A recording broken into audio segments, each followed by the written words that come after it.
안녕하세요. 역사돋보기입니다. 흔히 세계 4대 종교라고 부르는 종교들 중 우리가 잘 알면서도 잘 모르는 종교가 있습니다. 바로 이슬람이죠. 세계사를 파악하고 이해하는데 항상 이슬람이 거론되는 편인데요. 그만큼 인류사에 이슬람이 여러 의미로 다양한 족적을 남겼습니다. 그래서 준비했습니다. 이슬람의 역사 시리즈. 이슬람교는 세계 4대 종교 중 가장 늦게 창시된 종교입니다. 다른 종교들은 기원 전에 확립될 때 이슬람은 610년 7세기에 창시되었죠. 정확한 창시 연도까지도 알 수 있는 종교죠. 이슬람이 창시된 곳은 오늘날의 사우디아라비아, 예멘, 오만 등이 있는 아라비아 반도였습니다. 아라비아 반도에는 거대한 국가를 이루고 있지는 않은 유목에 종사하거나 상업에 종사하는 다양한 민족들이 퍼져 살았습니다. 또 이슬람이 만들어지기 전까지 이 지역은 다양한 종교들이 공존하고 있었죠. 당시 중동은 페르시아 제국이 장악하고 있었는데 페르시아 제국의 영토가 아라비아 반도까지 미치지는 않았습니다. 아라비아 반도, 특히 히자즈 지방이라 불리는 홍해와 맞닿아 있는 반도의 서쪽 부근이 주요 교통로로 개발되어 상업의 중심지가 되었고, 서해안 히자즈 지방 중에서도 메카 그리고 메디나가 매우 큰 상업 도시였습니다. 상업이 커지면서 대상으로 거듭나는 상업 귀족들이 많아지는데, 하지만 그만큼 빈부격차도 심해졌죠. 또 노예들의 수가 매우 많았습니다. 심각한 빈부격차에 대한 평민들의 불만과 평등을 요구하는 분위기가 만연해질 때 등장하는 이가 있었으니 바로 무함마드였습니다. 메카의 쿠라이시족에서 태어난 무함마드 역시 어려서부터 삼촌을 따라 꽤 큰 규모의 상단에 속해있던 상인이었습니다. 무함마드가 결혼한 카디자 역시 나이차가 매우 많이 나는 연상의 여자이면서 거대한 상단을 운영하던 상인이었고요. 이처럼 무함마드는 나름 경제적인 측면에서 당시 아라비아 반도에서는 상류층에 속하는 상인이었죠. 그런데 610년 무함마드는 자꾸 기이한 현상을 겪는다며 토로하면서 틈만 나면 외진 곳으로 가 기도를 하는 등 장사에서 손을 떼고 종교적 미신에 취하기 시작했죠.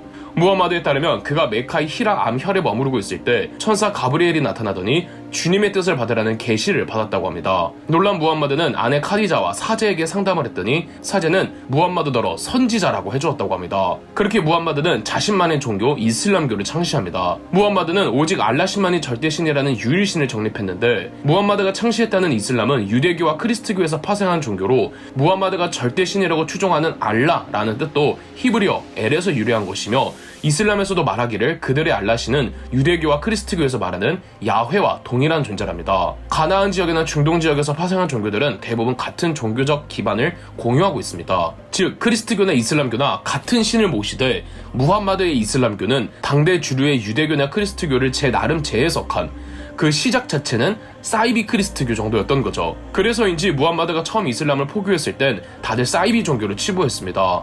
더군다나 무함마드는 우상 숭배를 죄악시했는데, 당시 대부분의 종교들은 우상 숭배를 하던지라 우상 숭배를 죄악시하는 무함마드의 종교관을 지탄하고, 무함마드는 잘 운영하던 상단도 망하고 아내도 죽고 자신의 출신 부족이었던 쿠라이시족에게서도 돌팔매질을 당했죠. 그래도 모두가 무함마드에게 등을 돌린 건 아니었습니다. 언변이 화려했던 무함마드의 포교에 넘어가 이슬람을 자칭하는 사람들이 덜어 있었는데, 메카에 와서 무함마드의 포교에 넘어간 이들이 다시 자기 고향으로 돌아가 이슬람을 다시 포교하곤 했는데, 야스리브라는 곳에서 무려 주민 75명이 이슬람을 믿기로 했다는 소식에 무함마드는 중심지를 옮기라는 신의 뜻으로 해석하고 622년 창시 12년 만에 메카에 그나마 있던 신도인들과 함께 야스리브라는 곳으로 이주하는데, 이 야스리브라는 곳이 메디나라는 곳이고, 메카에서 메디나로 이주한 무함마드의 이동을 이슬람에선 헤지라라고 부릅니다. 성스러운 이동이라는 뜻이죠. 무함마드에게 아무것도 없던 시절 그래도 무함마드의 이슬람을 떠받쳐준 이슬람의 초기 신도 약 300여 명을 사하바라고 한답니다. 메디나로 이동한 무함마드였지만 무함마드는 메카 귀환을 과업으로 선정했습니다. 메디나로 모여든 이슬람인들이었지만 그들은 너무 가난했고, 무함마드는 메디나의 기타 부족들에게 도움을 받으려고 해도 이슬람에 대한 거부감과 자기 고향이자 자기 출신 부족을 치러 간다는 말에 동의해줄 부족은 없었습니다. 이때 아라비아 반도에서는 씨족에 대한 개념이 매우 중요했고, 자기 출신 부족을 친다는 개념은 용납될 수가 없었거든요. 별 수 없이 무함마드는 지나가는 상인들을 약탈해가며 생계를 유지했는데, 이 부도덕함도 무함마드는 이슬람교라는 종교를 유지시키고 전파하기 위한 성스러운 전쟁이라고 미화하였고, 이를 성전, 즉 지하드라고 불렀습니다. 사실 무함마드의 이슬람 신도들을 그래도 불쌍해서 도와주려던 일부 유대인들이 있었는데, 지나가는 상인들을 약탈해가는 이슬람 신도들을 보고 두려움에 유대인들도 등을 돌리자 무함마드는 자신을 도와주던 유대인들도 강제적으로 메디나에서 내쫓고 그들의 재산을 탈취했습니다.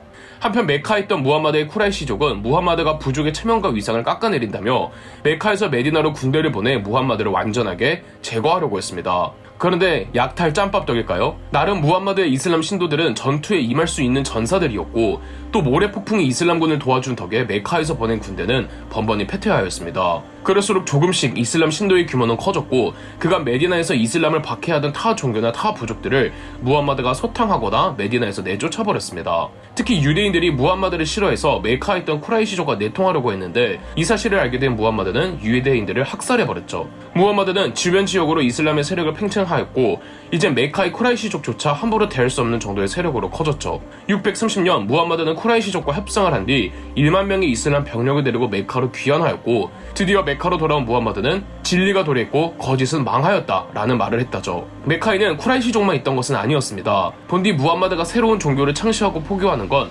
쿠라이시족 자체적인 문제였으나 무함마드가 메디나로 해지자를 떠난 뒤 세력을 팽창시키면서 호시탐탐 메카를 노리니 비단 쿠라이시족만의 문제가 아니었는데 무함마드가 쿠라이시족과 많이 협상을 하고 메카로 무혈할 수 있었던 배경에는 메카 내에서 무함마드를 지지하는 여론이 꽤 컸기 때문입니다. 영상 초반에 말씀드렸던 메카는 빈부격차가 매우 컸고 당연하게도 부자의 수보다 빈자의 수가 훨씬 더 많았죠. 이를 의식해서인지 무함마드는 평등사회를 유독 강조했고 그러한 평등사상에 메카에 있던 다수의 빈자들이 무함마드에게 호응했던 겁니다. 또 무함마드는 메카에 있던 상업 귀족들을 반강제적으로 이슬람으로 개종시켰습니다. 무함마드가 확실히 쇼맨십에 능했던 것이 이슬람의 절대 권력자가 되었건을 평등사회에 대한 염원을 항상 바란다며 왕관을 쓰지 않고 나물란 넝마 위에서 잠을 자고 식사나 입는 옷도 화려하지 않았습니다. 무함마드는 스스로 왕이라 여기지 않았으며 그저 알라 신의 뜻을 전하는 예언자, 선지자일 뿐이라고 프로파간다의 진심이었죠. 무함마드는 아직 성전, 즉 지하드는 끝이 나지 않았다며 아라비아 반도 전역에 이슬람을 확산하기 위한 전쟁을 이어가다가 632년 메디나에서 사망했습니다. 메디나에 가면 예언자의 모스크라는 신전이 있는데 이곳에 무함마드의 유해가 보관되어 있죠. 자, 그렇다면 무함마드의 후계자가 다음 이슈겠죠. 무함마드는 스스로 왕이라 칭하지 않았기에 이슬람의 절대자로서 지위는 꼭 세습대라는 법이 없었습니다.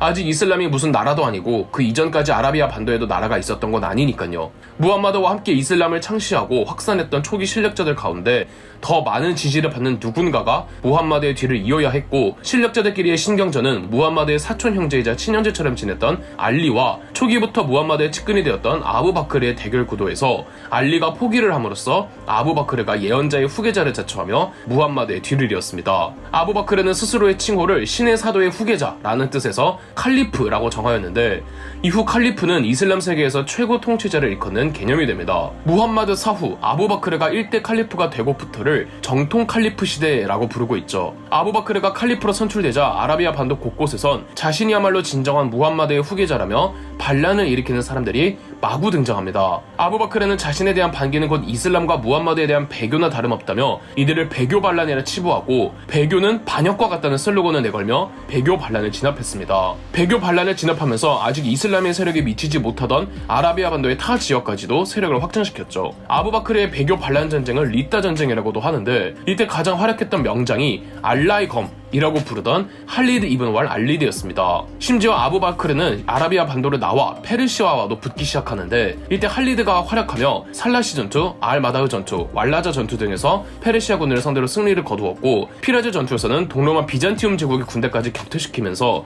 이제 칼리프가 다스리는 이슬람은 중동에서 절대 무시 못하는 거대한 세력으로 성장해버렸습니다. 633년 초대 칼리프 아부바크르는 무함마드가 구두로 말했던 이슬람교의 교리를 글로 기록하라는 지시와 함께 이슬람 경전 쿠란이 만들어지기도 했죠. 아부바크르는 634년 사망했습니다. 아부바크르 덕에 이슬람은 아라비아 반도 너머의 세상까지 진출을 꾀할 수 있게 되었는데요. 하지만 몸집이 거대해지면 분열되는 법이라고 이슬람은 곧 수니파와 시아파로 분열됩니다. 2부에서 찾아오겠습니다. 그럼 역사 돋보기였습니다. 가장 쉬운 역사 첫걸음 역사 돋보기의 책이 나왔습니다. 초보자에서부터 역사를 좋아하는 사람들까지 모두 깊이 읽을 수 있는 역사 속 거장 16명을 통해 읽는 일종의 자기계발서입니다. 교보문고 알라딘 예스24에서 구매하실 수 있으니 많은 관심 부탁드리겠습니다. 저희 역사 돋보기가 멤버십 가입을 시작했습니다. 멤버십 가입을 해주신 분들 덕분에 영상 제작에 큰 도움이 되고 있습니다. 감사합니다. 영상 재미있으셨다면 구독과 좋아요, 알림 설정까지 해주시면 감사드리겠습니다.